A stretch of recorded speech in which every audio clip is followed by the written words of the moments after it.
In this segment, I'll talk a little bit about how you can edit the color palette. And when you open up a design, you're going to have basically the default color palette, but you can change that if you want to, and you'll find up here on the top menu we have a menu tool called Edit Palette. And if I go ahead and turn on that now, the color reduction window comes up, and in this case, because I don't actually have an embroidery design on my screen, there's no threads to reduce or whatever. But what I can do is choose the color palette that's used for my design. So right now it's set as just the standard RGB color values. But if I want, I can click this open, and you'll see there's quite a large list of brands of thread and software brand color palettes that you could choose from.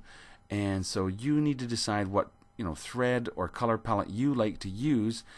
Maybe you've got Madeira thread and you want to choose that, or maybe you're familiar with the Janome thread and you want to use that color palette. So I'll go ahead and choose the Janome color palette and just say OK. And right away you'll notice that my color palette changed down here, and if I mouse over top of these colors, you'll see that it's actually now 204 yellow is a Janome yellow thread and 203 orange. So the colors got changed to be the Janome colors versus the RGB colors or any of those many other brands of thread that you could use. Now, if I was to, for example, say new and open up an embroidery design, so we'll say next, and we'll go from embroidery and just select from the list of designs that came with the software. So even just choosing this motorcycle design, say open, and choose next, and it goes through and it brings us right away to this same color reduction window or edit color palette window. And even if I didn't want to, of course I have the ability now to reduce colors. So if I wanted to say, well gee, I think the silver and the gray could be the same color, I could reduce that by simply clicking on the gray and dragging it to where the silver is, and now I've combined those two colors. And that's sort of what this color reduction is all about.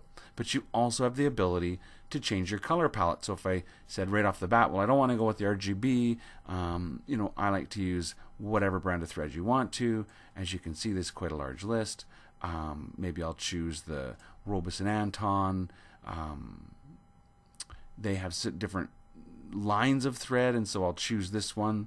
And you can see here that all the threads became the values of the Robeson Anton thread colors, and I'll say finish.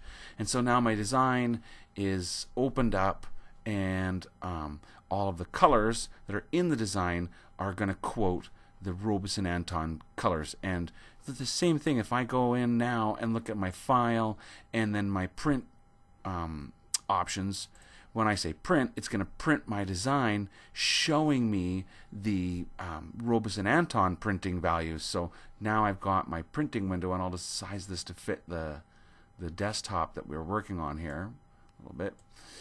So you can see all of the thread that was quoted is in the Robeson Anton thread numbers. So that's the idea, and I'll talk a little bit more in another segment about printing and the different printing options that are available. But the concept is you have the ability with this tool here to edit the color palette.